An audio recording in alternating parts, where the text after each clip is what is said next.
Fala pessoal, sejam bem-vindos a mais um vídeo. Eu sou o João. A gente vai começar aqui nossa série, né, sobre o corpo humano, né? A gente vai introduzir os conceitos, as definições de corpo humano, certo? No quesito de fisiologia, anatomia, farmacologia e epidemiologia. A gente vai dar uma introdução, a gente vai iniciar, né, todo o estudo que a gente vai ter daqui em adiante. A gente vai ver cada sistema, cada tipo de organização, né, que a gente tem no ser humano, para poder conseguir explicar cada parte do corpo, né, seja a parte macroscópica, seja a parte microscópica, né. A gente vai do menor para o maior. Então vamos seguindo aqui. Bom, os campos de estudos, né, como eu já havia falado antes: anatomia, fisiologia, epidemiologia e farmacologia. Essas são grandes áreas, né, que a gente estuda no quesito do corpo humano, mas há muitas outras, certo? Por exemplo, aqui eu não citei, mas tem, por exemplo, a gente vai ter as partes que envolvem metabolismo, e essas partes, elas se referem à bioquímica, ok? Para as demais outras, né, a gente vai ter vídeos específicos para elas e tudo. Aqui a gente vai, como eu falei, a gente vai introduzir todo o conhecimento de corpo humano, né? A gente vai introduzir tudo que a gente vai usar daqui para frente. Por isso que eu não vou aprofundar tanto nessas áreas aqui, né? Eu vou fazer vídeos, a gente vai, né, no decorrer das aulas, falar de cada campo desse, cada ciência dessa, bem aprofundadamente. O primeiro, né, como, né, sendo bem na ordem, né, a gente começa com anatomia. A anatomia, eu coloquei aí que ela é a disciplina científica, ela é o estudo, ela é o campo de estudo que investiga o estudo do corpo, seja o formato dos ossos, o tamanho da mão, a gente tem, por exemplo, ossos do crânio. Tudo isso são estruturas que a gente estuda na anatomia. Ah, mas a anatomia ela se resume só a osso? Não. Por exemplo, a gente tem a anatomia de desenvolvimento, né, que eu coloquei até ali embaixo. Essa parte é a anatomia dos sistemas reprodutores. A gente tem o sistema genital feminino e o sistema genital masculino. Também é anatomia isso daí, né? A anatomia do fígado também é um estudo relacionado às estruturas do fígado, né? E por aí vai. Então, a anatomia ela não se resume só aos ossos, mas sim aos órgãos, tecidos. Tecidos não. Tecidos a gente é outro campo de estudo que eu nem citei ali ainda, né? A gente vai ter vídeos referentes a ele. Mas sistemas, órgãos, tudo isso faz parte, né, do estudo de anatomia, certo? Aí eu coloquei um contexto breve, né, só para a gente ter uma noção, né, mais ou menos de onde é que surgiu, quando surgiu e por que surgiu a anatomia, né? Na época, lá atrás, na Idade Média, a gente tinha as igrejas, né, comandando tudo, né? A Igreja Católica, né, ela sempre ali à frente, né, seja na política, seja na própria ciência mesmo, né? Naquela época era a igreja que comandava tudo. E ela abominava o processo de você pegar um corpo humano morto, né, um cadáver, para estudar. Ela odiava isso, não gostava, e quem fizesse isso era expurgado, né?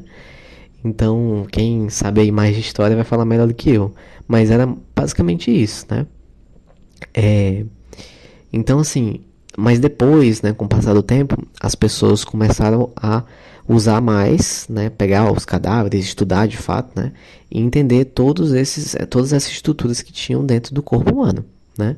Porque as pessoas, elas estavam muito bitoladas no mito, né, e tudo, e elas queriam entender mais o mundo que cercava elas, começando por elas mesmas, né? Então eu coloquei aí, ó, que os primeiros registros, né, que a gente tem de pessoas que estudaram as estruturas humanas, né, elas datam, né, da época do Egito Antigo, muito, muito antigo, 2.500 anos atrás, muito antigo, né? Grécia Clássica também, né? No período da Idade Média, como eu falei também, houve isso, né? Houve esse avanço científico, né? Apesar da igreja, né? Naquela época. O ponto inicial, o pontapé, começou com a observação de animais abatidos, né? Tinha lá os animais, né? E os cientistas já ficavam curiosos para saber como é que era a estrutura anatômica, né? O que que formava um animal, né? Porque ele não era só feito de carne, né? Aí eles começaram a estudar a partir daí, né? Do estudo de animais abatidos e de ferimentos, né? Depois eles começaram a dissecar esses animais e aí por fim a gente chega hoje, né? Com os cientistas fixando, né, o estudo, né, só em cadáver humano mesmo, né? Hoje em dia, inclusive, né, é importante mencionar, né, que nas universidades a gente tem, para quem frequenta, né, e para quem vai frequentar a faculdade, a universidade de saúde, tem lá umas peças anatômicas que são reais, certo? Essas peças, não é que a universidade ela pegou, né, se apropriou daquele cadáver daquela pessoa, não. Normalmente, esses cadáveres são doados para a universidade. As pessoas elas fazem um requerimento, né? Elas assinam, né, um papel e tudo, né, concordando, né? Ou quando é uma pessoa que não tem registro, né? Geralmente uma pessoa que não tem identidade, não tem nada, é tida como desculpa o termo, né? Um indigente, né? Não sei se continua sendo falado assim, né? Mas basicamente isso, a pessoa não tem documentos, também vai tudo para a universidade para servir de estudo, né? Tanto que a universidade ela proíbe os alunos deles gravarem, postarem vídeos na internet ou até fotos dessas peças reais, né? Só as peças anatômicas em 3D que são feitas de outro material, né? Sem ser real, né? Essas aí pode, essas aí não tem problema, né? Dependendo da universidade, claro. Bom, inicialmente o estudo da anatomia surgiu da curiosidade humana de conhecer a si mesmo e não ficar ali naquele limbo, né, de conhecimento, né? Porque a idade média, idade, né, das trevas, né, que tinha, né, a ciência foi completamente abandonada, né? Pelo menos boa parte. E isso prejudicou muito, né, a ciência depois. Porque a ciência daquela época, né, em específico. Porque não teve mais avanços científicos até então, né, só depois, né. Esse campo científico se estabeleceu com o objetivo de compreender o funcionamento do corpo e a sua aplicação na medicina, né. Obviamente que na época na medicina, hoje em dia em todas as áreas da saúde. Aí você vem aí, a gente tem aqui as sub-áreas, certo? Que são divisões dentro da anatomia. A gente tem a anatomia geral, a anatomia de superfície, a anatomia do desenvolvimento, anomalias anatômicas, né? E muitas outras. A gente tem, por exemplo, a neuroanatomia, né? Que é o estudo que a gente tem também das estruturas, só que dos neurônios, né? Do sistema nervoso central. Então a gente tem a neuroanatomia, por exemplo, né? E por aí vai, né? A gente tem muitas outras áreas dentro da anatomia. A anatomia é uma grande área que a gente chama. Seguindo aqui, a gente entra em fisiologia. Fisiologia vem do estudo do funcionamento do corpo, né? Como ele processa, como ele faz tudo funcionar, né? Como tudo funciona. Aqui é a base, certo? A gente está moldando a base, né? A gente está fazendo um prédio, né? Dentro da biologia humana e a gente precisa deixar a base muito fixa, né? Então, entender fisiologia é entender a base. Por isso que muitos livros que tem que envolvem biologia humana, né? Eles geralmente envolvem anatomia e fisiologia, né? Os dois juntos. Fisiologia, eles também têm um pouco de anatomia, querendo ou não, né? Querendo ou não, tem um pouco. Né? Se você for ler algum livro de fisiologia, que inclusive eu vou deixar algumas indicações mais para frente, a fisiologia é importantíssima para a gente conseguir entender os processos do corpo, como ele funciona, como ele faz para o metabolismo funcionar, como você respira. Aí eu coloquei o conceito, né? É a investigação científica, é a área de estudo, é o ramo da ciência dos processos ou funções dos seres vivos, né? E ali embaixo eu coloquei uma referência a um livro, né? Que eu peguei tal qual do livro, né? Que é o livro de Anatomia e Fisiologia, do Seeley, né? Depois, fazendo um parêntese aqui, né? Esse tipo de referência, né? Que eu coloquei ali, o nome do autor, o ano, né? A página que eu peguei, isso daí eu vou ensinar vocês a fazerem também, porque isso é muito importante para iniciação científica, trabalhos da universidade também, isso é bem importante. Eu vou ensinar isso para vocês numa playlist separada, né? Numa playlist de iniciação científica. Vou mostrar lá com calma como é que a gente faz isso aqui, cada parte. Aqui eu só tô dando uma palhinha, né? Para poder a gente só usar, né? Mas depois eu vou explicar com calma como é que a gente faz esse tipo de estrutura, né? Bom, fechando parênteses, né? Esse é o conceito de fisiologia, né? Basicamente em termos gerais, né? Aí eu coloquei aí um pouco da história, né? Também a fisiologia ela surge, né? Quase ali pareando com a anatomia, né? As duas surgem quase na mesma época. Surgiu como ciência na Grécia Antiga, né? Há 2.500 anos atrás. E ela se envolveu, né? Começou a se desenvolver intensamente a partir do século XVI, né? Pelo médico William Harvey, né? E uma novidade científica, né? Algo que é bem atual, né? Desse ano, do ano passado, inclusive, de 2024, é de um artigo. Esse aqui eu peguei de um artigo, certo? Essa informação. Eu vou colocar no final também a referência. Que dois cientistas descobriram a existência do microRNA, né? E sua função no controle das proteínas. Ou seja, esse microRNA, ou seja, pequenas moléculas de RNA, ela vai comandar, ela vai ser tipo gerente ali, né? Para dizer, célula, você faz isso aqui e sua forma vai ser essa, né? E isso é importantíssimo, muito importante para controle de medicamentos, para a gente conseguir reverter algumas doenças que até então são irreversíveis, né? São terminais, né? Tipo o câncer, né? Em estágios mais avançados. Então isso é muito importante, até mesmo para terapias também, né? Essa descoberta que teve, né? Bem atual, se eu não me engano, é de 2024, é muito importante para o avanço científico, né? Que também envolve fisiologia, né? Bom, aqui a gente entra em epidemiologia, ciência que estuda o processo de saúde e doença. O que quer dizer processo de saúde e doença? Na área da saúde, a gente tem um grau máximo de importância para promover saúde. O que quer dizer isso? É você conseguir prevenir de a pessoa ter a doença. Já o tratamento da doença, não. É quando a pessoa já tem o problema e o médico vai lá e tem que resolver, né? Então, basicamente, a epidemiologia é a ciência que vai estudar o processo de saúde e doença em coletividades humanas, certo? Analisando a distribuição e os fatores determinantes dos riscos de doenças, agravos e eventos associados à saúde, propondo medidas específicas de prevenção, conforme eu havia falado antes. Promoção da saúde é você prevenir que a doença se propague, né? Isso evita muitos problemas futuros, muitos problemas mesmo. Quando pode, quando dá, né? A gente tenta ao máximo promover a saúde. Quando não dá, aí a gente tem que atuar direto na doença, né? Controle e ou erradicação de doenças, danos ou problemas de saúde e de proteção, promoção ou recuperação da saúde individual e coletiva, né? Porque quando a gente cuida, por exemplo, quando a pessoa tem uma gripe, né? Você tem uma gripe e você sai na rua, né? Se você sair de máscara, isso é promoção de saúde. Você já está prevenindo outras pessoas de pegarem a sua gripe. Então, se você usa uma máscara, você já previne isso. Você já promove a saúde. E isso é muito importante, né? E, como a gente está falando de processo de saúde e doença, não tem como eu passar batido de patologia, né? Dessa área da patologia, que é uma área, né, que está associada à epidemiologia, que estuda as doenças, né? Estuda as causas das doenças, os mecanismos que as produzem, os locais onde ocorrem as alterações moleculares, morfológicas e funcionais que apresentam, né? Então ela vai estudar ali de fato a doença, né?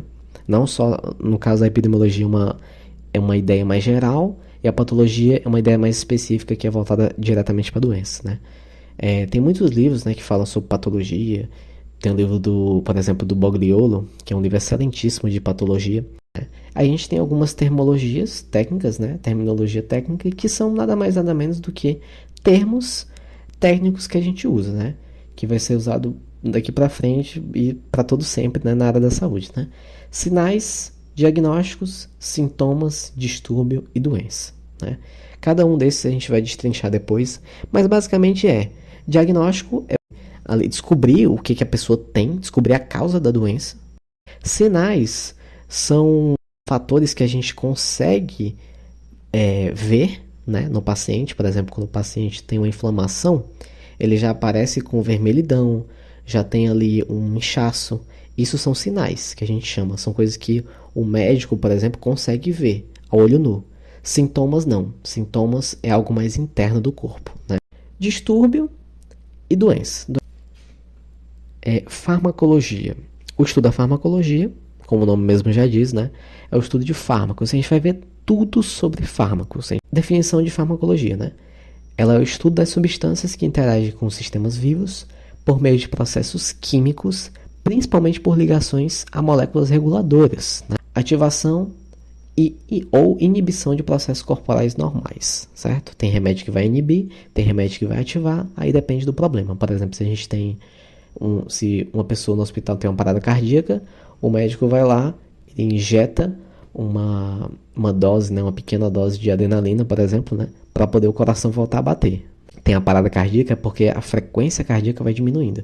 Bom, aqui eu coloquei alguns termos que a gente vai usar muito, vocês vão ouvir muito, que é o agonista, o antagonista e o receptor, né? O agonista, ele é o ativador, como eu falei, né? Ele tem que ser aquele que vai ativar, ou vai ter um antagonista que vai inibir. Por exemplo, se você tiver uma aceleração cardíaca, um ataque cardíaco, que a gente chama, a gente precisa de um inibidor para poder reduzir essa frequência cardíaca, né? Um receptor que vai ser a célula-alvo, que no caso vai ser a célula que vai ser ativada ou inibida, né? A farmacologia ela se divide em em duas áreas, duas vertentes. Vai ser a farmacologia médica ou toxicologia médica, né?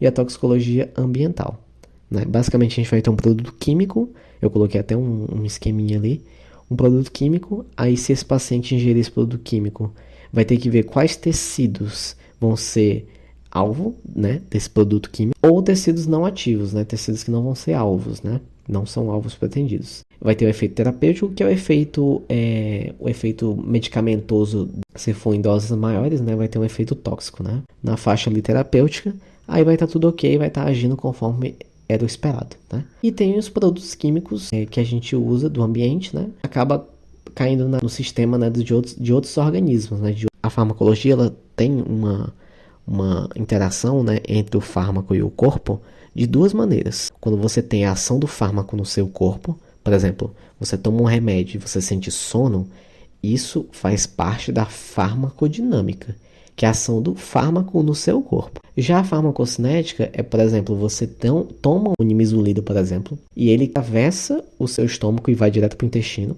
né? Ou seja, ele sofre alguns processos ali, ele é absorvido para a corrente sanguínea. Esse processo todo que eu descrevi, ele é a farmacocinética. Bom, vamos para a próxima.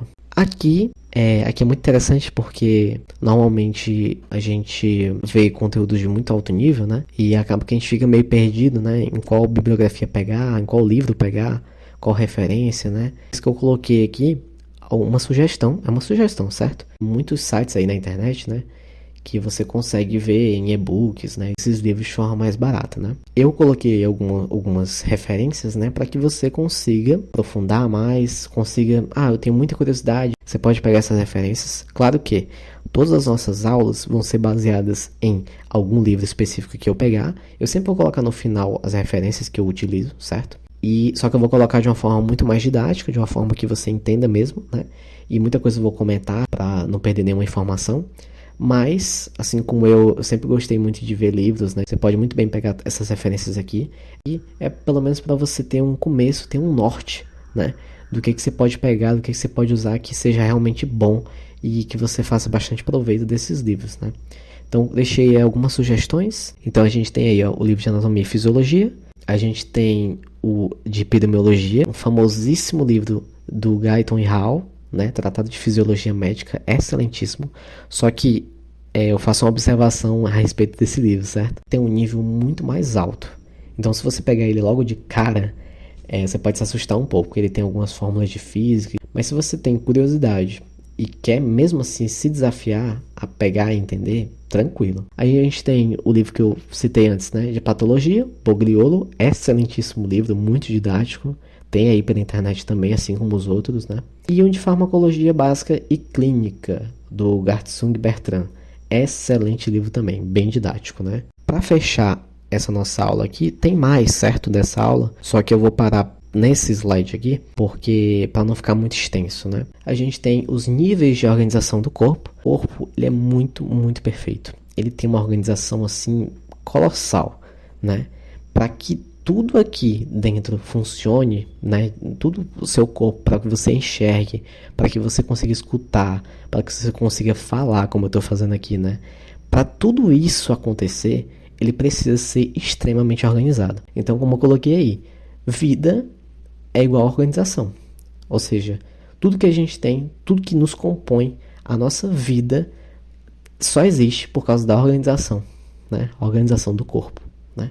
E que organização é essa? Que organização complexa e incrível é essa? É o nível químico, quando a gente tem moléculas de átomos, né? Átomos que se juntando formam moléculas, e moléculas que juntas, né, formam uma célula, né? A gente tem ali uma célula com mitocôndria, núcleo, as organelas dela. Esses átomos, né, que se juntam, né, eles já estão ali separados. Eles vão se organizando para formar uma célula, né? Então eles se organizam de tal forma que formam moléculas. Essas moléculas se organizam formando células. Para você ver, a organização começa daí. Células, né? Depois, essas células, pequenas células, vão se formando, até chegar no nível tecidual de tecidos. Tanto que dá para observar aqui que esse tecido ele tem vários núcleos, ó, tá vendo? Ou seja, são várias células juntas que formam o tecido muscular liso, nesse caso aí. Vários tecidos juntos formam um órgão, né? Então, a bexiga, por exemplo, ela é formada por tecido epitelial, tecido muscular, tecido conjuntivo, né? Então, assim, quando você junta vários tecidos, isso forma um órgão. E quando você junta vários órgãos, isso forma um sistema. Olha que legal. Então, um sistema é uma organização de órgãos, que por sua vez é a organização de tecidos, que por sua vez é a organização de células, que por sua vez é uma organização de moléculas e átomos. No nível macro, né, macroscópico, quando a gente junta vários sistemas, compõe a gente, né? Compõe o nível organimístico, né? Ou seja, o organismo. É isso, pessoal. Eu vou parar por aqui, né? Na parte 1. Espero que vocês tenham gostado. Se inscreva aí no canal. Até o próximo vídeo. Tchau, tchau.